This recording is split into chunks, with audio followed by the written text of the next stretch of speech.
तो एक बार फिर से आप सभी का स्वागत है YouTube के इस प्लेटफॉर्म पे, जहां पे मैं आप सभी का मित्र भाई और आपका सहपाठी भरत प्रकाश सिंह आप सभी के सामने हाजिर है। ठीक है, एक नया टॉपिक लेकर, जो कि हिंदी का एक बहुत ही बेहतरीन टॉपिक है। हर एक वनडे एग्जाम में जिसमें हिंदी का सिलेबस होता है, उसमें इससे एक या दो क्वेश्चन 100% आता ही आता है। ठीक है, तो आप लोग ध्यान दीजिएगा और ज्यादा से ज्यादा सबसे पहले तो आप क्या कर दीजिए, चैनल को सब्सक्राइब कर दीजिए और ज्यादा से ज्यादा शेयर कर दीजिए। बस यही आपसे हम हमेशा हर समय यही आपसे रिक्वेस्ट रहती है, सजेशन रहता है या फिर जो भी रहता है। अगर मेरा पढ़ाया आपको समझ में आता है, देन आप लोग तुरंत क्या कीजिए, तुरंत आप लोग चैनल को सब्सक्राइब कर दीजिए, शेयर कर दीजिए। ज्यादा से ज्यादा व्हाट्सएप, फेसबुक, इंस्टाग्राम जहां पे भी आप शेयर कर सकते हो वहां पे कर दीजिए। ठीक है, क्योंकि बहुत ही बेहतरीन तरीके से मैं तैयारी करवाने वाला हूं आप सभी का। ठीक है, मैथ, जीके, जीएस और आपके हिंदी और ये इंग्लिश हुआ, ये सारे चैप्टर का जो भी इंपॉर्टेंट टॉपिक होगा, मुझे जो इंपॉर्टेंट लगेगा एग्जाम के दृष्टिकोण से, उसका मैं आप सभी को प्रॉपर तैयारी करवाऊंगा। ठीक है, तो आज है हमारा हिंदी का एक दूसरा टॉपिक जिसका नाम है विशेषण। विशेषण शब्द से 100% क्वेश्चन आता ही आता है। तो सबसे पहले आप ध्यान रखिए, सबसे पहले क्या विशेषण होता क्या है, क्या होता है विशेषण। तो विशेषण वो होता है जो शब्द, जिन शब्दों से हमें संज्ञा या सर्वनाम की विशेषता पता चले, या फिर क्या कर सकते हैं, संज्ञा या सर्वनाम की विशेषता बताने वाले शब्दों को क्या कहते हैं, विशेषण कहते हैं। या फिर जिन शब्दों से हमें संज्ञा या सर्वनाम की विशेषता का बोध होता है, वो शब्द क्या कहलाते हैं, विशेषण कहलाते हैं। ध्यान रखिएगा, विशेषण क्या कहलाते हैं, विशेषण वो शब्द होते हैं जिनसे संज्ञा या सर्वनाम की विशेषता को प्रकट होता है। संज्ञा या सर्वनाम की विशेषता किसकी, संज्ञा या सर्वनाम की विशेषता, सर्वनाम की विशेषता को बताने वाले शब्द क्या कहलाते हैं, विशेषण कहलाते हैं। आई बात समझ में, विशेषण समझ में आया, विशेषण का डेफिनेशन समझ में आया, क्लियर है विशेषण का डेफिनेशन। ठीक है, अब आते हैं हम क्या, विशेषण हो गया एक शब्द, और विशेषण में ही होता है विशेष्य। विशेष्य क्या चीज, विशेष्य। देखिए यहां पे लिखा है मैंने, क्या लिखा है, विशेष्य। विशेष्य क्या होता है जी, विशेष्य क्या होता है। अब एक बात बताइए, विशेष्य क्या होता है। तो देखिए, विशेष्य वो होता है कि जैसे हम विशेषण के बारे में बताएं कि जो सब संज्ञा या सर्वनाम की विशेषता बताते हैं, वो विशेषण कहलाते हैं। अब विशेष्य के लिए क्या है, विशेषण शब्द जिस संज्ञा या सर्वनाम की विशेषता को बताते हैं, विशेषण शब्द जिस संज्ञा या सर्वनाम की विशेषता को बताते हैं, उसको विशेष्य कहा जाता है। मतलब कि जो संज्ञा या सर्वनाम की विशेषता बताते हैं उसको विशेषण कहते हैं, और विशेषण शब्द जिन शब्दों के लिए यूज हुआ है, जिन संज्ञा या सर्वनाम के लिए यूज हुआ है, वो शब्द क्या होते हैं, वही शब्द होते हैं विशेष्य। आई बात समझ में। तो विशेषण हमारा क्लियर हो गया, विशेष्य हमारा क्लियर हो गया, विशेषण हमारा क्लियर, विशेष्य हमारा क्लियर। अब आते हैं हम लोग क्या, अब आते हैं थोड़ा सा एक एग्जाम्पल। जैसे मान लो कि मैं बोल दूं कि आयुष ने नीला कमीज पहना है। क्या है, आयुष ने नीला कमीज पहना है। तो कमीज पहना है, यह तो हमें पता चल गया कि वो कमीज पहना है। ठीक है, कमीज पहना है, लेकिन उसके कलर का पता चला, कौन सा कलर, नीला कलर होने का पता चला। नीला कलर मतलब कमीज की विशेषता किससे पता चली, नीला से पता चली। कमीज की विशेषता किससे पता चली, नीला से पता चला। तो ये नीला शब्द क्या हो गया, यही हो गया विशेषण, यही हो गया विशेषण। ठीक है, और कमीज शब्द, अब बताओ कमीज की विशेषता, कमीज की विशेषता ये बता रहा है, यानी कि कमीज शब्द क्या हो गया, विशेष्य हो गया। कमीज शब्द क्या हो गया, विशेष्य हो गया। तो इससे हमें क्या पता चला कि जिन शब्दों से हमें संज्ञा या सर्वनाम की विशेषता पता चलती है, तो वो शब्द क्या कहलाते हैं, वो शब्द हमारे विशेषण कहलाते हैं। और जिन विशेषण शब्दों का यूज, जिन विशेषण शब्दों का यूज हम संज्ञा या सर्वनाम की विशेषता को प्रकट करने के लिए करते हैं तो वही संज्ञा या सर्वनाम शब्द क्या हो जाते हैं, विशेष्य हो जाते हैं।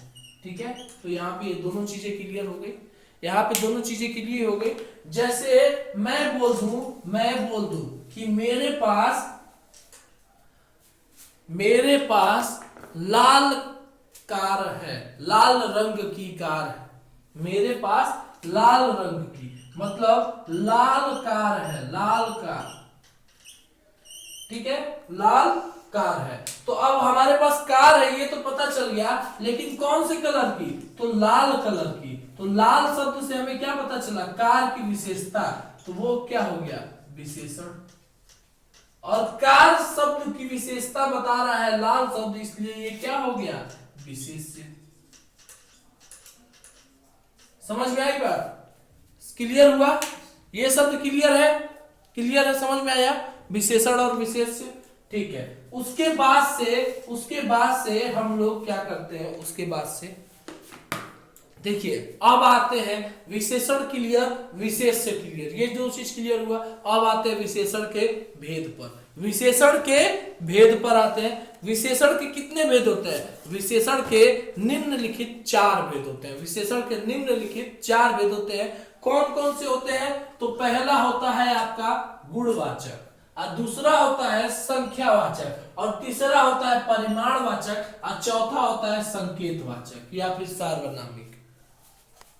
ठीक है, अब एक बात बताइए, मन में क्वेश्चन ये है, मेरे मन में क्वेश्चन है, आपके मन में हो या ना हो, लेकिन मेरे मन में ये है कि विशेषण के भेद की जरूरत क्या है, विशेषण के भेद की जरूरत क्या है। अब एक बात बताइए, जैसे कार वार है ना, जैसे कार है, बाइक हुआ, साइकिल हुआ, ये स्कूटर हुआ, पेन हुआ, मार्कर हुआ, बोर्ड हुआ, या फिर बेंच हुआ, ये सब क्या है, तो इसको हम 1 2 3 संख्या में गिन ले रहे हैं। समझ में आई बात। और अब हम जैसे बोल दूं कि मेरे पास ताजा फल है, मेरे पास कुछ अंगूर है, मेरे पास कुछ पानी है, मेरे पास थोड़ा पानी है, मेरे पास ज्यादा पानी है, तो ये थोड़ा ज्यादा कुछ कैसे, ये सब कैसे आपको पता चल रहा है जी, ये सब कैसे पता चल रहा है। तो आप इसमें कंफ्यूज हो जाओगे कि कहां पे कौन सा शब्द विशेषण है, कौन सा शब्द विशेषण है। तो विशेषण की सही पहचान करने के लिए, विशेषण शब्दों का सही पहचान करने के लिए हमें विशेषण शब्दों के भेद को जानना जरूरी होता है, और इसीलिए उसका भेद करना इंपॉर्टेंट होता है। समझ में आया, इसीलिए विशेषण शब्दों का भेद करना इंपॉर्टेंट होता है, विशेषण शब्दों के टाइप को जानना बहुत ही इंपॉर्टेंट होता है। ठीक है, इसलिए हम आप सभी को बता रहे हैं, क्या चीज बता रहे हैं, तो इनके भेद को जानना बहुत ही जरूरी है। ठीक है, तो पहला भेद है गुणवाचक, संख्यावाचक, परिमाणवाचक, सार्वनामिक या संकेतवाचक, और उसके बाद से संख्यावाचक के भी 2 भेद होते हैं, निश्चित संख्यावाचक, अनिश्चित संख्यावाचक। परिमाणवाचक के भी 2 भेद होते हैं, निश्चित परिमाणवाचक, अनिश्चित परिमाणवाचक। ये इतना चीजें ध्यान रखिएगा। उसके बाद से हम लोग बढ़ेंगे आगे, ठीक है। आगे कहां बढ़े, तो आगे बढ़ते हैं हम लोग किस पे, गुणवाचक पे। गुणवाचक विशेषण क्या होता है, गुणवाचक विशेषण क्या होता है, विशेषण आपको पता ही है, संज्ञा सर्वनाम की विशेषता बताते हैं। तो आप देखिए क्या है गुणवाचक, तो जो विशेषण किसी विशेष्य के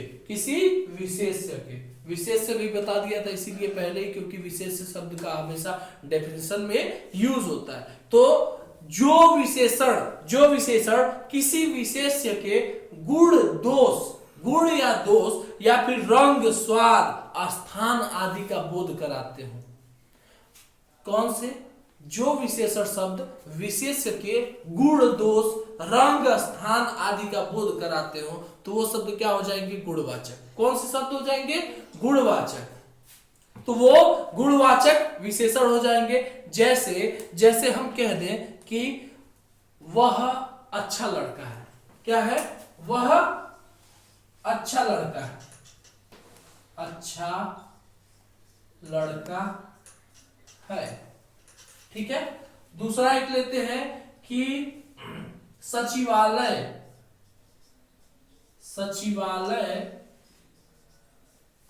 भवन गोल है, क्या है, गोल है। ठीक है, समझ में आया। अब जैसे मैंने गुलाबी, क्या, गुलाबी कमीज पहनी है, ठीक है। उसके बाद से एक बोलते हैं कि आम मीठा है। क्या बोलते हैं, एक शब्द लेते हैं, एक सेंटेंस, आम मीठा है। आम क्या है, मीठा है। ये 4 सेंटेंस दिया गया है। अब इन 4 सेंटेंसों में एग्जांपल्स को देखिए कि वह अच्छा लड़का है। लड़के की विशेषता किससे पता चल रहा है, अच्छा, तो वो उसका क्या हो गया, गुण हो गया। वह उसका क्या हो गया, गुण हो गया। तो गुण बचा रहा है, यानी कि यहाँ पे क्या हो जाएगा, गुणवाचक विशेषण। समझ में आई बात। दूसरे में क्या है, सचिवालय भवन क्या है, गोल है। भवन जो सचिवालय है, सचिवालय भवन की विशेषता क्या बता रहा है कि वह गोल है। तो गोल शब्द क्या हो गया, गुणवाचक विशेषण, ठीक है।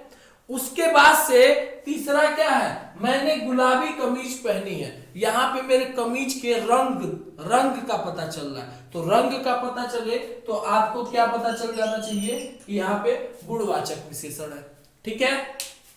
आम मीठा है, आम की विशेषता को बता रहा है कि आम कैसा है, उसका स्वाद कैसा है। तो रंग स्वाद आपका जहां भी पता चले, क्या चीज, गुण दोष रंग स्वाद, वहां पे आपका क्या हो जाता है, गुणवाचक विशेषण। समझ में आई बात, इतना क्लियर है, समझ में आया, ठीक है।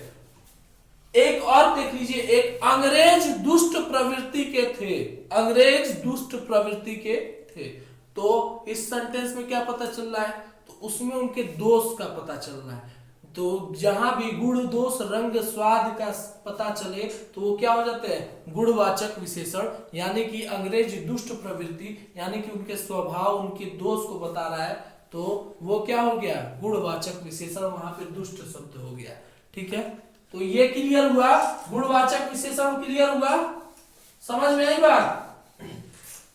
आते हैं दूसरे पर, आते हैं किस पे, दूसरे पे, संख्यावाचक विशेषण। संख्यावाचक विशेषण, अच्छा एक चीज और देख लो, गुणवाचक विशेषण में, गुणवाचक विशेषण में पहले बता देते हैं गुण, और दूसरे पे क्या आता है, दूसरे पे आकार, गुण, आकार या फिर रंग, या फिर रंग, और उसके बाद से क्या आता है, स्वाद, स्थान, दोष। क्या चीज, स्वाद, स्थान, दोष, या फिर इसके बाद क्या आता है, दिशा, दिशा या फिर स्पर्श, दिशा के बाद स्पर्श। अब बताइए, गुण का पता चले कि मतलब वह अच्छा है, बुरा है, और अच्छा बुरा या फिर दयालु, धार्मिक, सच्चा आदि, ये जितने भी गुण को बताएंगे तो वो गुणवाचक विशेषण में आ जाएंगे। आकार में क्या, छोटा बड़ा, छोटा बड़ा, लंबा छोटा, बौना आदि, ये शब्द अगर आ जाए, ऊंचा नीचा, ये शब्द आ जाए तो ये क्या हो जाएगा, आकार वाले में आ जाएगा, तो ये भी गुणवाचक विशेषण में आएगा, ठीक है। उसके बाद से रंग की बात कर दी जाए, रंग मतलब कि काला, सफेद, नीला, पीला, नारंगी, लाल, ये सब आ जाए तो वो सब किस में आ जाएंगे, रंग में आ जाएंगे, यानी कि ये भी किस में, गुणवाचक विशेषण में आ जाएगा, ठीक है। उसके बाद से अगर स्वाद की बात करें, कड़वा, खट्टा, मीठा, तीखा, ये शब्द अगर आ जाए किसी सेंटेंस में तो वो क्या हो जाएगा, वो भी हो जाएगा गुणवाचक विशेषण। उसके बाद से अगर स्थान की बात कर दिया जाए कि वह ग्रामीण क्षेत्र है, वह नागरिक क्षेत्र है, वह भारतीय क्षेत्र है, तो उसको क्या बोल देंगे, तो स्थान की बात हो गई, तो यानी कि वो क्या हो जाएगा, वो भी गुणवाचक में आ जाएगा, क्योंकि स्थान के बारे में बता रहे हैं। दिशा के बारे में बताए, अगर दिशा के सपोज दैट अगर दोष के बारे में बताए कि उसकी प्रवृत्ति, दोष के बारे में बताए, यानी कि बोल दे कि वह क्या है, झूठा है, पापी है, दुष्ट है, या फिर जो भी बोल दे कि झूठा, पापी, दुष्ट आदि बोल दे, तो वो सब क्या हो जाएंगे, उनके दोष के बारे में बता रहा है तो वो क्या हो जाएंगे, वो शब्द हो जाएंगे गुणवाचक गुणवाचक विशेषण में ही शब्द आ जाएंगे। ठीक है, दिशा के बारे में बताएं, पूर्वी, पश्चिमी, उत्तरी, वह उत्तरी दिशा का है, वह पूर्वी दिशा का है, पश्चिमी या फिर उत्तर पश्चिम, ये शब्द अगर आ जाए तो वो क्या हो जाएंगे, दिशा का ज्ञान करा रहे हैं, यानी कि वो भी गुणवाचक विशेषण हो जाएंगे। स्पर्श की बात हो, स्पर्श की बात हो कि जैसे बोल देंगे कि वह नरम, रबड़ नरम है, रबड़ कठोर है, या फिर वो कोमल है, वह चिकना है, तो अगर स्पर्श की बात कर दी जाए, महसूस की बात कर दी जाए, तो वो शब्द भी क्या हो जाएंगे, गुणवाचक विशेषण में आ जाएंगे, गुणवाचक विशेषण में आ जाएंगे। नरम, कठोर या फिर कोमल, चिकना, ये शब्द जहां भी आ जाए तो वो सब क्या हो जाएंगे, गुणवाचक विशेषण में आ जाएंगे। ठीक है, तो यहाँ पे गुणवाचक विशेषण होता है कंप्लीट। गुणवाचक विशेषण क्या होता है, कंप्लीट होता है।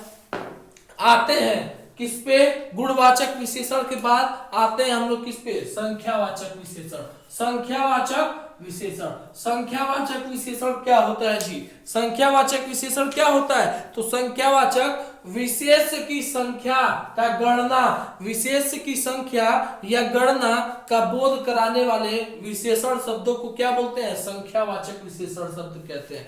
जैसे मैं अभी कह दूं एक, या फिर क्या कह सकते हो कि जिन विशेषण शब्दों से हमें विशेष्य के संख्या का बोध हो, जिन विशेषण शब्दों से हमें विशेष के संख्या का बोध हो, तो वो शब्द क्या कहलाएंगे, वही विशेषण शब्द क्या कहलाएंगे, संख्यावाचक विशेषण। वही विशेषण शब्द क्या कहलाएंगे, संख्यावाचक विशेषण। आई बात समझ में, तो यानी कि अब एक बात, अब बताओ, संख्यावाचक विशेषण क्लियर हुआ। ठीक है, अब दो एग्जाम्पल मैं दे रहा हूं, दो एग्जाम्पल दे रहा हूं कि कक्षा में 50 विद्यार्थी हैं, कक्षा में 50 विद्यार्थी हैं। ठीक है, और दूसरा मैं दे रहा हूं कक्षा में, इसी का दूसरा मैं दे रहा हूं कक्षा में कुछ विद्यार्थी हैं, कुछ विद्यार्थी हैं, कक्षा में कुछ विद्यार्थी हैं। अब एक बात बताओ कि ये संख्यावाचक है, संख्यावाचक क्योंकि विद्यार्थियों की संख्या को बता रहा है, तो इसलिए संख्यावाचक विशेषण के उदाहरण है ये। अब एक बात बताओ कि इसमें, इस कक्षा में 50 विद्यार्थी हैं, इसमें कुछ विद्यार्थी हैं, तो हम कैसे पता करेंगे, तो इसीलिए संख्यावाचक विशेषण के दो भेद बनाए गए कि निश्चित संख्यावाचक और अनिश्चित संख्यावाचक। ठीक है, जो इसके दो भेद है क्या है, निश्चित संख्यावाचक और अनिश्चित संख्यावाचक। समझ में आई बात। तो निश्चित संख्यावाचक क्या होते हैं कि वे विशेषण शब्द जिससे विशेष्य की निश्चित संख्या का बोध हो। क्या, निश्चित संख्या का बोध हो, तो क्या कहलाएंगे, निश्चित संख्यावाचक विशेषण। क्या कहलाएंगे, निश्चित संख्यावाचक विशेषण। आई बात समझ में। अगर निश्चित संख्या का बोध हो तो क्या कहलाएंगे, निश्चित संख्यावाचक विशेषण। क्लियर है ये बात। तो यहाँ पे कक्षा में विद्यार्थियों की संख्या क्या है, निश्चित है कि 50 ही है, तो ये क्या हो गया, निश्चित संख्यावाचक। ये क्या हो गया, निश्चित संख्यावाचक। समझ में आई बात। और अनिश्चित संख्यावाचक का भी क्या है डेफिनेशन, तो जो वे विशेषण शब्द जिनसे विशेष्य की अनिश्चितता का बोध हो, विशेष्य की अनिश्चितता संख्या का बोध हो, तो वहां पे कौन से विशेषण शब्द, अनिश्चित संख्यावाचक विशेषण शब्द। अब जैसे कि मान लीजिए कि आपसे कहा जाए कक्षा में कुछ विद्यार्थी हैं, उनके घर में कुछ लोग रहते हैं, ठीक है, ट्रेन में कुछ लोग गए, गोरखपुर में कुछ लोग रहते हैं, देवरिया में कुछ लोग रहते हैं, ठीक है, और लखनऊ में पुलिस कर्मियों की संख्या कुछ है। तो इन सारे शब्दों में हमें किसी की निश्चित संख्या का बोध नहीं हो रहा है ना, निश्चित संख्या का बोध। तो इसलिए यहाँ पे कौन सा विशेषण होगा, अनिश्चित संख्यावाचक, क्योंकि हमें इनमें इनकी संख्या का पता नहीं चल रहा है। कुछ शब्द आ गया है, तो कुछ शब्द आ गया तो हमें संख्या का प्रॉपर एकदम एक्यूरेट नहीं पता चल रहा है कि वो लोग हैं कितने, तो इसलिए वो क्या हो गए, अनिश्चित संख्यावाचक। मतलब कि कक्षा में कुछ विद्यार्थी हैं, तो ये किसका हो गया, ये किसका एग्जाम्पल हो गया, अनिश्चित संख्यावाचक। और कक्षा में 50 विद्यार्थी हैं, तो ये किसका हो गया, निश्चित संख्यावाचक। समझ में आई बात, ये क्लियर हुआ। आगे बढ़े, आगे बढ़े। अब जैसे मैं बोल दूं कि उसने कुछ किताबें पढ़ ली है, या फिर उसने किताब लगभग पूरी पढ़ ली है, तो लगभग आ जाए, कुछ शब्द आ जाए, तो ये शब्द क्या हो जाएंगे, ये शब्द हो जाएंगे कि अनिश्चित वाचक संख्या। जैसे मैंने 2-4 पुस्तक खरीदी, मैंने 2-4 पुस्तक खरीदी, तो इसमें निश्चित बोध हो रहा है, 2-4 मतलब 2 खरीदी कि 4 खरीदी, नहीं पता चल रहा है ना, निश्चितता का नहीं पता चल रहा है, तो ये शब्द क्या हो गए, अनिश्चित। तो जहां पे 2-4 आ जाए, कुछ आ जाए, लगभग आ जाए, तो ये शब्द क्या हो जाएंगे, अनिश्चित संख्यावाचक। क्या हो जाएंगे, अनिश्चित संख्यावाचक। उसके बाद से अगर बोल दें कि मैंने शादी के मैरिज हॉल में 300 लोग उपस्थित थे, शादी के मैरिज हॉल में 300 लोग उपस्थित थे, उसके पास 5 चश्मे थे, उसके पास 5 चश्मे थे, तो इन दोनों में क्या, मैरिज हॉल में 300 लोग उपस्थित थे, कंफर्म पता चल गया कि वहां पे 300 लोग थे, उसके पास 5 चश्मा था, चश्मा की संख्या उसके पास निश्चित पता चल गया, तो ये शब्द क्या हो गए, ये शब्द हो गए निश्चित संख्यावाचक। समझ में आई बात, ये शब्द क्या हो गए, निश्चित संख्यावाचक। क्लियर, समझ में आई बात, ओके, ठीक है। तो यहां पे हमारा कौन सा शब्द, कौन सा क्लियर हुआ, कौन सा क्लियर हुआ, निश्चित संख्यावाचक। कौन सा क्लियर हुआ, संख्यावाचक विशेषण और उनके प्रकार, उनके प्रकार, संख्यावाचक विशेषण और उनके प्रकार क्लियर हुआ। अब किस पे आए हम लोग, अब आते हैं हम लोग परिमाणवाचक विशेषण। परिमाणवाचक विशेषण क्या होता है जी, परिमाणवाचक विशेषण किसी को पता है, परिमाणवाचक विशेषण क्या होता है, वस्तुओं के माप तोल, वस्तुओं के माप तोल का बोध कराने वाले विशेषण शब्द ही परिमाणवाचक विशेषण कहलाएंगे। या फिर हमें एक दूसरे शब्दों में कह सकते हैं कि जिन विशेषण शब्दों से हमें वस्तुओं के नाप तोल का बोध हो, तो वो शब्द क्या कहलाएंगे, परिमाणवाचक विशेषण कहलाएंगे। वो शब्द क्या कहलाएंगे, परिमाणवाचक विशेषण कहलाएंगे। क्लियर, समझ में आया।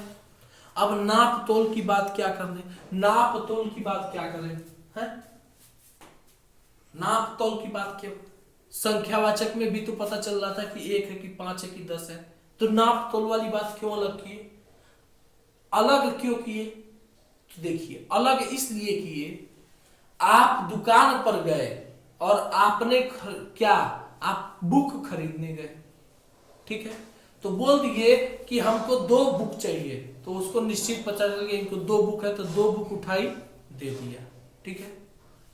अब बताओ, खरीदने गए दुकान पे, उससे बोलोगे कि हमको 10 चावल दे दो, समझ में आएगा उसको क्या पूछ रहा है। 10 चावल क्या होता है जी, 10 दाना चावल गिन के वो तुमको देगा, हाँ, या फिर उसमें तुम्हारा क्या होगा। तो नाप तोल का पता करना है, तो क्या 1 केजी, जाके बोलोगे कि हमको 1 केजी चावल दे दीजिए, तो यहां पे चावल के नापने का पता चला। अब बोल देंगे दूध वाला आया, दूध वाला आया, हम दूध वाले से बोले 1 किलो दूध दे दीजिए, तो 1 किलो दूध वो कैसे तौलेगा, क्योंकि दूध को तौलने का होता है तो लीटर, तो 1 लीटर दूध, बोलेंगे क्या 1 लीटर दूध हमको दे दीजिए, तो वो शब्द क्या हो जाएगा, वो शब्द हो जाएगा लीटर, क्या हो जाएगा, द्रव को तौलने की बात, मतलब दूध को तौलने की बात हो गई। समझ में आई बात, समझ में आया, क्लियर है। अब जैसे हम हल्दी वल्दी खरीदने गए, बोल देंगे 100 ग्राम हल्दी दे दीजिए, 250 ग्राम हल्दी दे दीजिए, है ऐसे बोलेंगे ना, तो यहाँ पे नाप तौल की बात हुई। तो इससे क्या पता चला कि जिन विशेषण शब्दों से हमें वस्तुओं के नाप तोल का पता चले, तो वो शब्द क्या कहलाएंगे, परिमाणवाचक विशेषण, परिमाणवाचक विशेषण कहलाएंगे, ठीक है, परिमाणवाचक विशेषण कहलाएंगे। अब देखिए, अब एक बात बताइए कि हम बोल दें दो ठो एग्जाम्पल, दो ठो एग्जाम्पल बोल दें क्या, रेगिस्तान, रेगिस्तान में कम वर्षा होती है, ठीक है। और दूसरा बोल दें कि, दूसरा बोल दें मैंने 2 केजी टमाटर, क्या, टमाटर खरीदा, मैंने 2 केजी टमाटर खरीदा। टमाटर खरीदा क्यों खरीदा? टमाटर सब्जी में डालने के लिए, और नहीं तो सॉस बना के खाने के लिए। समझ में आई बात? ठीक है। तो देखो पढ़ाई के साथ साथ थोड़ा सा हंसना भी जरूरी होता है, ठीक है, तभी क्वेश्चन समझ में आता है। रेगिस्तान में कम वर्षा होती है, वर्षा के नाप तोल के बारे में पता चला, लेकिन कम वर्षा होती है तो कम क्या होता है, कम से हमें एक्यूरेट नहीं ना पता चला। मैंने 2 केजी टमाटर खरीदा, टमाटर के नाप तोल का पता चला, लेकिन यहाँ पे एक्यूरेट हमें पता चल गया, निश्चित पता चल गया कि हमने 2 ही केजी खरीदा। अब यहाँ पे कम में वर्षा का क्या होगा, वर्षा में कम का क्या होगा, वर्षा में कम का कुछ पता चल रहा है, एक्यूरेसी पता चल रहा है, एक्यूरेट पता चल रहा है कि वहां पे कितनी वर्षा हो रही है। कम में हो सकता है उसका 24 घंटे के बरसात को वो कम बोल रहा हो सकता है वो 10 मिनट के बरसात को कम बोल रहा हो, तो यहाँ पे कम का हमें पता चला नहीं। तो यानी कि इसमें अनिश्चित है और इसमें निश्चित है, तो इसलिए परिमाणवाचक के भी 2 भेद बनाए गए, निश्चित परिमाणवाचक और अनिश्चित परिमाणवाचक। क्या? निश्चित परिमाणवाचक और अनिश्चित परिमाणवाचक। क्यों बनाए गए? तो ये आपके सामने मैंने बता दिया, निश्चितता और अनिश्चितता परिमाणवाचक में भी आता है, इसलिए क्या हो गए, अनिश्चित और निश्चित में उनको बंटवारा किया गया। ठीक है। अब देखिए निश्चित परिमाणवाचक होते क्या है, निश्चित परिमाणवाचक होते क्या है, निश्चित परिमाणवाचक क्या होते हैं, तो जिन विशेषण शब्दों से विशेष्य के, जिन विशेषण शब्दों से विशेष्य के क्या, जिन विशेषण शब्दों से विशेष्य के परिमाण या मात्रा या फिर उनके नाप तौल के निश्चितता का बोध हो, क्या उनके माप तौल की निश्चितता का बोध हो या फिर परिमाण या मात्रा का निश्चित होने का बोध हो, तो वो सब विशेषण शब्द क्या कहलाएंगे, निश्चित परिमाणवाचक विशेषण, निश्चित परिमाणवाचक विशेषण। आई बात समझ में? जैसे मैंने क्या बोला, मैंने 2 केजी टमाटर खरीदा, मैं 1 केजी चावल खरीदा, ठीक है, समझ में आया। मैंने 5 केजी अंगूर खरीदा, है ना, मैंने 5 दर्जन केला खरीदा, 2 केजी सेव खरीदा। इसमें हमें क्या पता चल रहा है, निश्चित संख्या का मतलब निश्चित उसके परिमाण का, निश्चित परिमाण का, निश्चित मात्रा का उसके बोध हुआ। निश्चित संख्या नहीं बोल सकते, निश्चित परिमाण का बोध हुआ। समझ में आया? निश्चित संख्या इसलिए नहीं बोलेंगे। एक बात बताओ, 5 केजी अंगूर खरीदे, हाँ, अंगूर 1 किलो में कितना है गिनने जाओगे?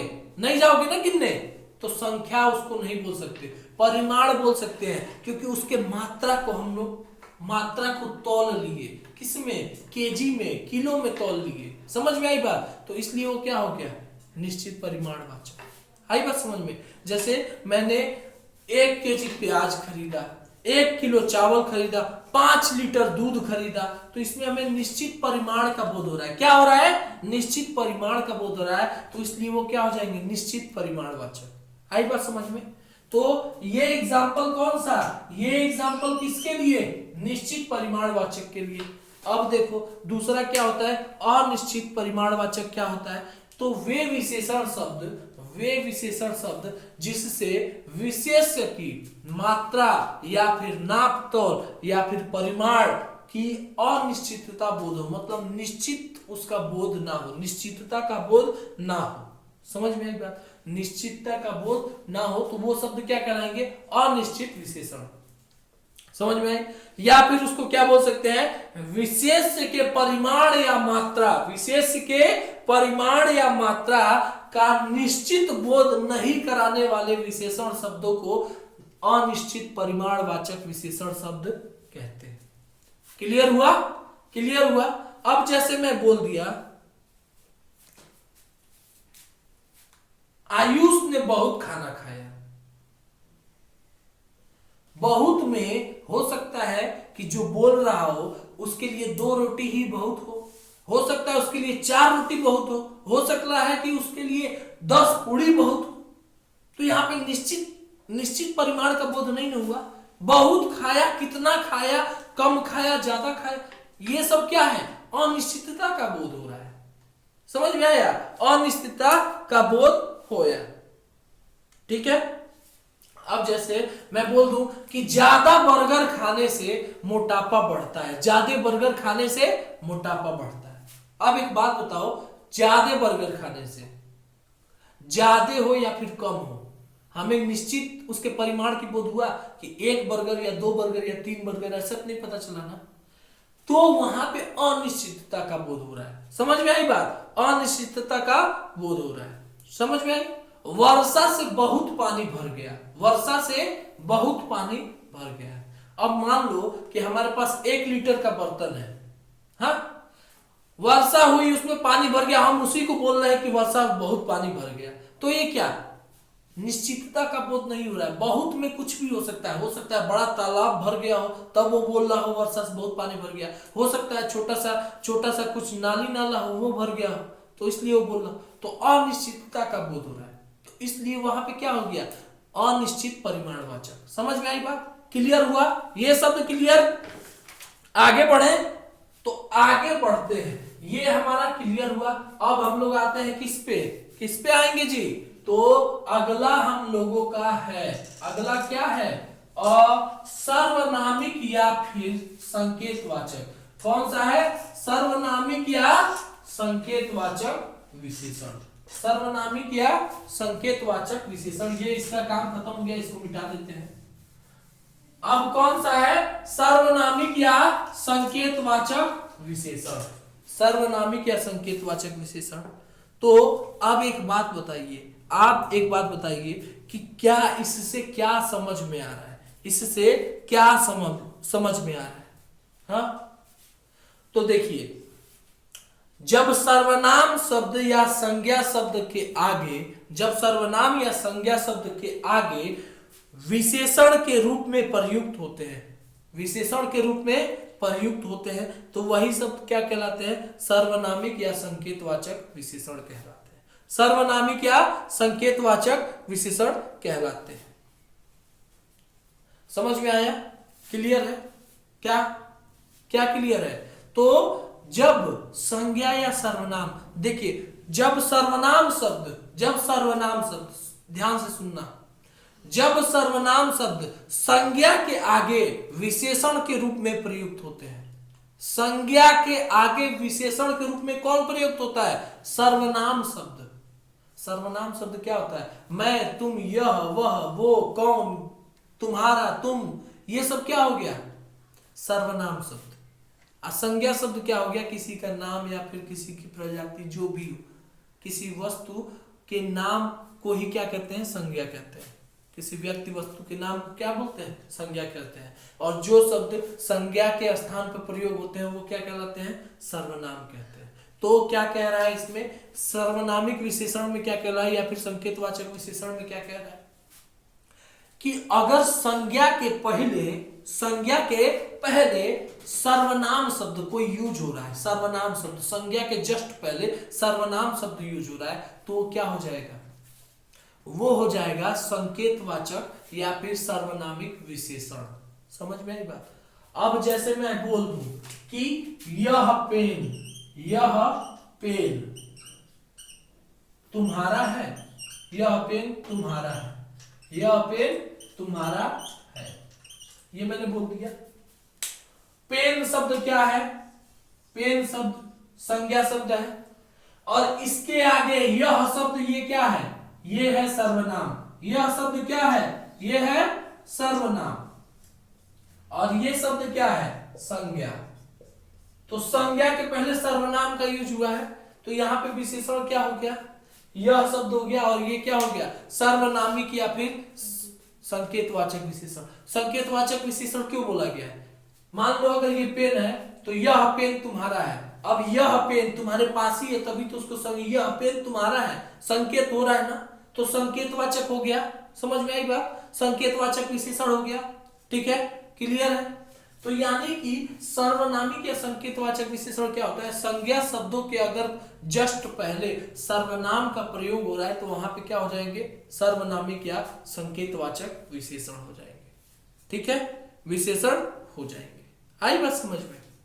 ठीक है, क्लियर हुआ।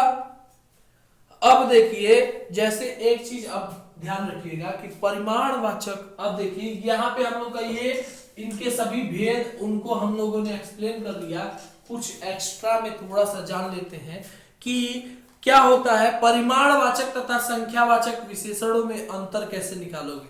परिमाणवाचक क्या, इधर लिख लो परिमाणवाचक, क्या लिख लो परिमाणवाचक, और इधर लिख लो क्या, संख्यावाचक, संख्यावाचक।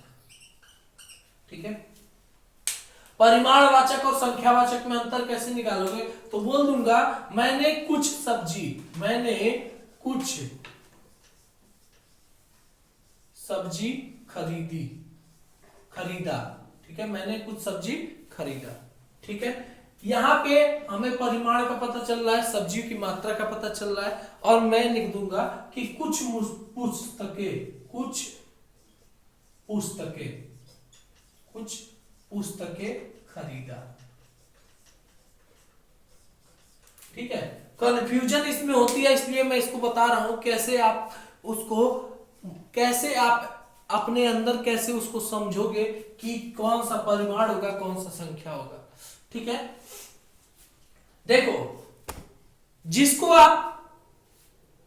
आप गिन सकते हो, जिसको आप गिन सकते हो, मतलब जिसको आप गिन सकते हो। ठीक है, जिसको आप अगर गिन सकते हो तो वो क्या हो जाएगा, जिसको आप गिन सकते हो तो वो हो जाएगा संख्यावाचक। भले ही क्वेश्चन में दिया हो कुछ ज्यादा कम, ये चीज अगर दिया है लेकिन उसको गिना जा सकता है तो वो आएगा संख्यावाचक में।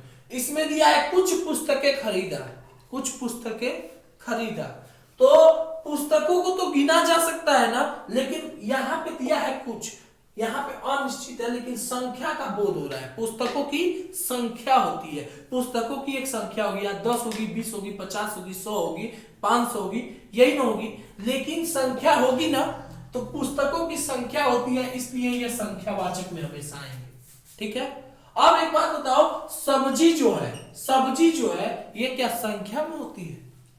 हा? हम उससे कहेंगे 10 गो आलू दे दो। हा? साग खरीदने गए तो बोलेंगे 10 साग दे दो, 10 साग दे दो, कुछ समझ में आएगा? बोल धनिया की पत्ती खरीदने गए, 10 पत्ता धनिया दे दो, समझ में आएगा कुछ? उसको बोलेंगे या तो 50 ग्राम 100 ग्राम धनिया दे दो, नहीं तो 2 किलो आलू दे दो, ऐसे बोलेंगे ना। तो सब्जी से हमें क्या पता चला, सब्जी हमेशा किलो में, पाव भर में, या फिर 100 ग्राम, 250 ग्राम, 200 ग्राम, 500 ग्राम, इसमें होगा ना। तो यहां पे हमें यह पता चला कि सब्जी की संख्या हमेशा परिमाण में होगी। सब्जी किसमें होगी? परिमाण में होगी, और ये सब पुस्तक वगैरह क्या होगी? संख्या। तो जिसको हम गिन सकते हैं वो हमेशा संख्या में आएगा, और जिसका मात्रा हम या किलो में, लीटर में, इसमें निकालें तो क्या हो जाएगा? परिमाण में हो जाएगा। समझ में आया? तो ऐसे हम उसमें डिफरेंस निकालेंगे, ऐसे हम संख्यावाचक और परिमाणवाचक में अंतर निकालेंगे। ठीक है, क्लियर हुआ? समझ में आई बात? समझ में आया? यहां तक क्लियर है। अब उसके बाद से आते हैं कि देखिए विशेषण की तुलना। अब नेक्स्ट है हम लोग का क्या? विशेषण की तुलना, विशेषण की तुलना। ठीक है ना? अंग्रेजी में जब आप पढ़ते हो तो एक चीज पढ़ते हो क्या? पॉजिटिव, और दूसरा होता है कंपैरेटिव, और तीसरा होता है क्या? सुपरलेटिव। क्या होता है? सुपरलेटिव। ये इंग्लिश में होता है, एडजेक्टिव के degrees, degree of comparison adjective में जब पढ़ते हैं तो positive degree, comparative degree, superlative degree, same उसी प्रकार से हिंदी में इसको क्या बोलेंगे, हिंदी में विशेषण की तुलना करेंगे तो पॉजिटिव को बोलेंगे मूलावस्था। क्या बोलेंगे, मूलावस्था, मतलब मूल अवस्था। और इसको बोलेंगे उत्तरावस्था। किसको बोलेंगे, उत्तरावस्था, उत्तरावस्था। और इसको बोलेंगे उत्तमावस्था। क्या बोलेंगे, उत्तमावस्था, उत्तमावस्था, उत्तमावस्था। ठीक है, ये समझ में आ रहा है। देखो नाम से ही पता चल रहा है, मूल अवस्था मतलब अगर विशेषण अपने मूल रूप में है तो मूल अवस्था में होगा, मूल अवस्था में होगा। ठीक है, उत्तरावस्था यानी कि कंपैरेटिव डिग्री में विशेषण, अगर कोई भी विशेषण शब्द दो लोगों में कंपेयर करा रहा है, दो लोगों में कंपेयर करा रहा है, समझ में आया, दो लोगों में कंपेयर करा रहा है। जैसे बोल दूं कि आयुष प्रज्वल से श्रेष्ठतर है, तो श्रेष्ठता बता रहा है क्या, दो लोगों में कंपैरिजन बता रहा है। तो दो लोगों में कंपैरिजन क्या बता रहा है कि आयुष श्रेष्ठ है किससे, प्रज्वल से। तो दो लोग के बीच में श्रेष्ठ अगर पता चले जिन विशेषण शब्दों से, तो वो विशेषण शब्द क्या हो जाते हैं, वही उत्तरावस्था में आते हैं, वही उत्तरावस्था में आते हैं। सुपरलेटिव यानी कि उत्तमावस्था, उत्तमा नाम से ही पता चल रहा है, उत्तमा मतलब जो सबसे उत्तम, उत्तमावस्था मतलब सबसे उत्तम, मतलब बोल दे कि जब बहुत लोगों के बीच में ना किसी एक की बात श्रेष्ठता के लिए की जाए, किसी एक की बात, 100 लोगों के बीच में एक की बात, 50 लोगों के बीच में, मतलब बहुत सारे लोग हों और उनके बीच में एक की बात की जाए, तो वहां पे जो विशेषण शब्द यूज होंगे वो क्या हो जाएंगे, वो हो जाएंगे क्या, वो हो जाएंगे उत्तमा अवस्था। समझ में आई बात, उत्तमा अवस्था। जैसे अभी मैंने बोला कि आयुष प्रज्वल से श्रेष्ठतर है, श्रेष्ठतर, ठीक है, मैं बोल दूंगा, उसके बाद जब इसको उत्तमावस्था में यूज करना होगा श्रेष्ठ शब्द को, तो क्या बोलेंगे, आयुष श्रेष्ठतम है पूरी क्लास में, आयुष क्लास में श्रेष्ठतम है, तो पूरे क्लास में सर्वप्रथम मतलब श्रेष्ठ है आयुष। समझ में आई बात। तो ये क्या हो गया, सभी लोगों में आयुष को बता दिया, तो उत्तमावस्था का यूज हुआ, उत्तमावस्था विशेषण का यूज हुआ। और दो लोगों के बीच में बताया तो श्रेष्ठ शब्द में आत्म में तर यूज हो गया, तर यूज हो गया यानी कि श्रेष्ठ तर, तो वो क्या हो गया, वो हो जाएगा उत्तरावस्था, यानी कि दो लोग के बीच में कंपैरिजन यानी कि कंपैरेटिव डिग्री इंग्लिश में होता है, हिंदी में उत्तरावस्था होता है। फिर उसके बाद से मूल अवस्था यानी कि आयुष श्रेष्ठ है, नॉर्मल यूज करना हो तो आयुष श्रेष्ठ है। ठीक है, दो लोग के बीच में कंपैरिजन तो उत्तरावस्था का यूज होगा, कई लोगों के बीच में श्रेष्ठ दिखाना है तो उत्तमावस्था का यूज होगा, नॉर्मली यूज करना है तो मूलावस्था का यूज। ठीक है, जैसे देखो मूलावस्था में अगर एक विशेषण शब्द है क्या, अधिक, क्या है, अधिक, तो इसका इसमें तर जोड़ देंगे तो वो उत्तरावस्था में हो जाएगा, यानी कि अधिकतर, अधिकतर, अधिकतर, तर जुट गया ना, ये तर देखो जुटा है। और यही तर अगर हटा के तम जुट जाए तो वो श्रेष्ठ अवस्था यानी कि उत्तम अवस्था में पड़ जाता है, यानी कि क्या होगा, अधिकतम, अधिकतम। समझ में आई बात, इतना क्लियर हुआ, समझ में आई बात। अब देखो ये हमारा मूलावस्था, उत्तरावस्था और उत्तमावस्था हो गया। एक चीज और पढ़ लेते हैं, एक चीज और पढ़ लेते हैं। ठीक है, क्या होता है विशेषण शब्दों की रचना, विशेषण शब्दों की रचना कैसे होती है, विशेषण की रचना क्या होती है, विशेषण की रचना, विशेषण शब्दों की रचना कैसे होती है, बात बनती है ना, विशेषण शब्दों की रचना कैसे होती है। ध्यान से देखो, विशेषण शब्दों की रचना चार किससे किससे होती है, तो निम्नलिखित प्रकार से होती है। पहला किससे, पहला होता है संज्ञा से, पहला संज्ञा शब्दों से भी विशेषण की रचना होती है। दूसरा सर्वनाम से, दूसरा सर्वनाम से, किससे, सर्वनाम, ठीक है। और तीसरा, तीसरा किससे होता है? तो तीसरा होता है क्रिया से। क्रिया से भी विशेषण शब्दों की रचना होती है, क्रिया से विशेषण शब्दों की रचना। और चौथा, चौथा किससे? तो अव्यय शब्दों से, अव्यय शब्दों से, अव्यय शब्दों से भी विशेषण की क्या होती है? रचना होती है। ठीक है। अब कैसे होती है तो ध्यान से देखना। कोई संज्ञा शब्द उठाओ, कोई संज्ञा शब्द उठाओ, कोई संज्ञा शब्द उठाओ। तो संज्ञा शब्दों में प्रत्यय का यूज करके, प्रत्यय क्या होते हैं? किसी भी शब्दों में अगर लास्ट में जोड़कर कुछ और नया शब्द बनता है तो वही होता है प्रत्यय। जैसे संज्ञा शब्द, संज्ञा शब्द से कैसे विशेषण बनेगा? भूख है ना, भूख, भूख है ना, तो भूख में आ प्रत्यय का यूज कर दिए तो ये क्या बन गया? भूखा। तो भूखा शब्द क्या हो गया? ये हो गया विशेषण। क्या हो गया? विशेषण। समझ में आई बात? भूखा शब्द क्या हो गया? भूख संज्ञा शब्द है और उसमें आ जोड़ दिए तो भूखा हो गया, तो क्या हो गया? विशेषण बन गया। समझ में आई बात? अब जैसे मैं बोल दूं कि अर्थ, देखो एक और संज्ञा शब्द लेते हैं, क्या है? अर्थ, अर्थ है। इसमें इक मैंने जोड़ दिया, इक, इक प्रत्यय जोड़ दिया, इक प्रत्यय जोड़ दिया। संज्ञा शब्द है, इक जोड़ दिया तो आर्थिक, आर्थिक, आर्थिक, तो ये क्या हो गया? विशेषण शब्द। किससे बना? अर्थ शब्द है संज्ञा, उसमें इक जोड़ दिया तो विशेषण शब्द बन गया, यानी कि आर्थिक क्या हो गया? संज्ञा शब्द बन गया। समझ में आया? अब जैसे एक शब्द और देखिए, एक शब्द और देखिए, क्या? नीति, नीति में इक जोड़ दिए, नीति शब्द संज्ञा शब्द, उसमें इक जोड़ दिए तो ये क्या हो गया? नैतिक, नैतिक, तो ये क्या हो गया? विशेषण शब्द हो गया।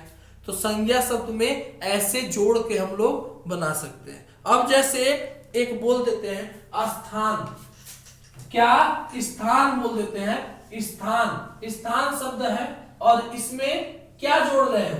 ई जोड़ रहे हो। स्थान शब्द आपका संज्ञा है, उसमें ई जोड़ दिए तो ये क्या बन गया? स्थानीय।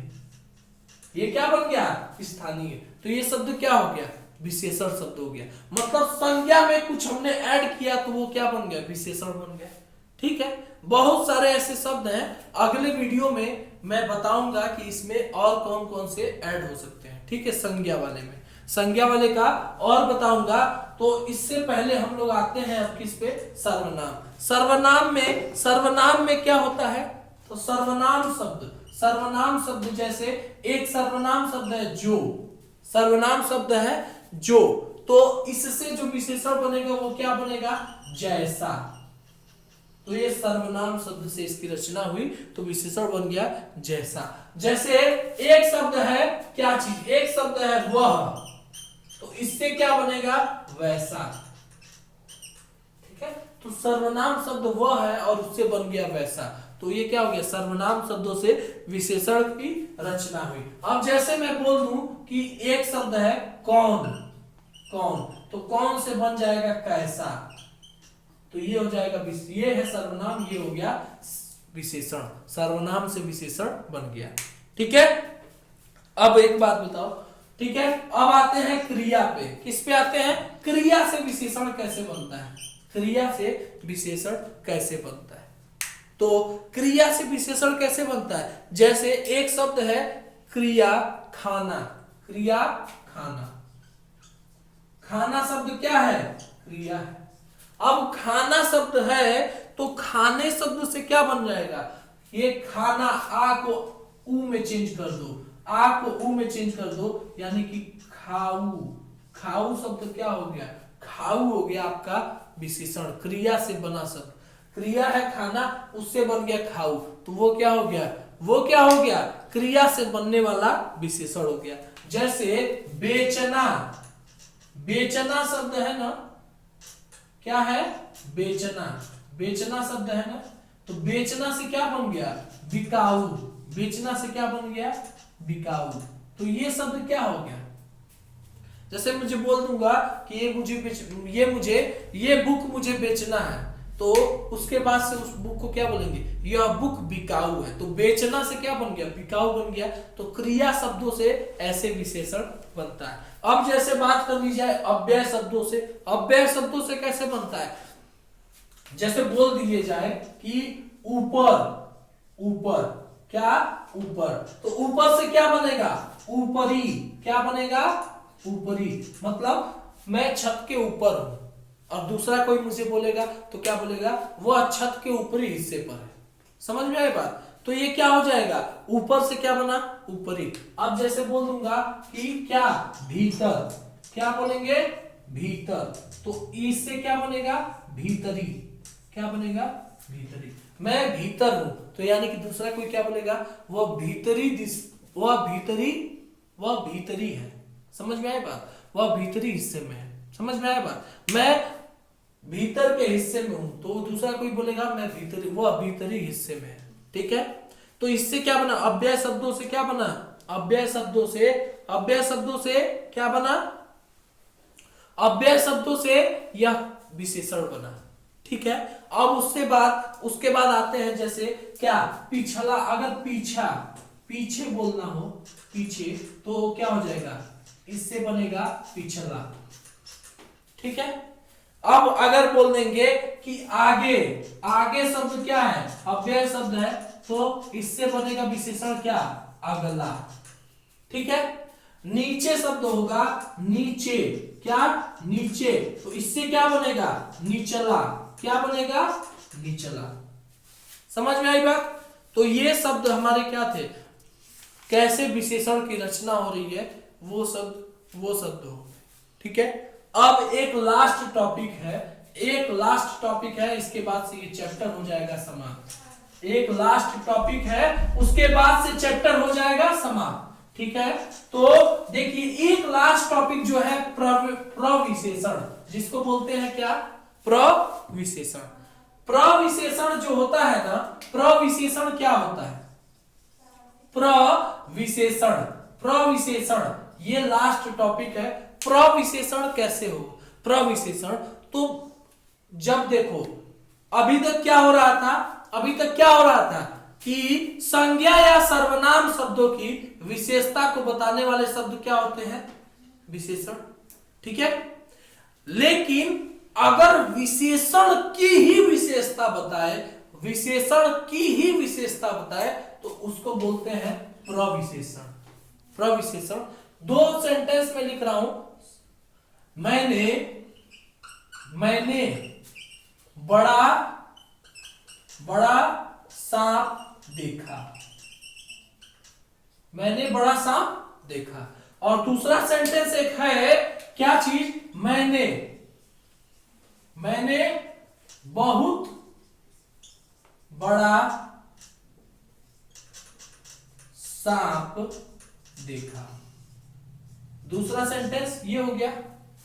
एक सेंटेंस में देखो विशेषण क्या है, सांप की विशेषता को बता रहा है बड़ा, सांप की विशेषता को क्या बता रहा है, बड़ा। तो ये क्या हो गया, ये बड़ा शब्द क्या हो गया, विशेषण हो गया। लेकिन दूसरे शब्द में मैंने बहुत बड़ा सांप देखा, सांप की विशेषता बताया बड़ा, तो ये विशेषण हुआ। लेकिन विशेषण की भी, बड़ा की भी विशेषता बहुत बड़ा, समझ में आया। तो बड़ा की भी विशेषता बता रहा है बहुत बड़ा, तो विशेषण शब्द की ही विशेषता बताया जा रहा है, किस शब्द से, बहुत शब्द से। इसलिए ये क्या हो गया, प्रविशेषण। क्या हो गया, प्रविशेषण। आई बात समझ में, क्लियर हुआ, प्रविशेषण शब्द क्लियर हुआ। तो यानी कि हम बोल सकते हैं कि जो शब्द विशेषण की भी विशेषता बताते हैं उसको बोलते हैं प्रविशेषण। जैसे उदाहरण है कि बिल्ली सबसे चालाक पशु है। हाँ, तो बिल्ली की विशेषता किससे पता चली, चालाक से। बिल्ली की विशेषता किससे पता चली, चालाक से। लेकिन वह सबसे चालाक है, तो चालाक की भी विशेषता पता चली सबसे, तो यानी कि वो क्या हो गया, वो हो गया क्या, प्रविशेषण। सबसे शब्द क्या हो गया, प्रविशेषण। ठीक है, बहुत, सबसे, कम, ये सब क्या आ जाए, तो ये सब आ जाए, तो ये हो जाते हैं प्रविशेषण। आई बात समझ में। तो देखिए सब लोग, आप लोग अगर टॉपिक अच्छा लगा हो तो चैनल को सब्सक्राइब कर लीजिए। बहुत ही शानदार तरीके से हम लोग क्लास में आगे भी टॉपिक का चर्चा करते रहेंगे। तो बहुत बहुत धन्यवाद आप सभी का जुड़ने के लिए। क्लास को जरूर शेयर कीजिए, सब्सक्राइब कर लीजिए, जहां ज्यादा से ज्यादा शेयर कर लीजिए। अगली क्लास में मिलते हैं, तब तक के लिए बहुत बहुत नमस्कार आप सभी को। जय हिंद, जय भारत। क्लास को सब्सक्राइब कर लीजिए, शेयर कर लीजिए। व्हाट्सएप, फेसबुक, इंस्टा जहां पे भी शेयर करना चाहते हैं कर लीजिए। बाय, टेक केयर, जय हिंद, जय भारत।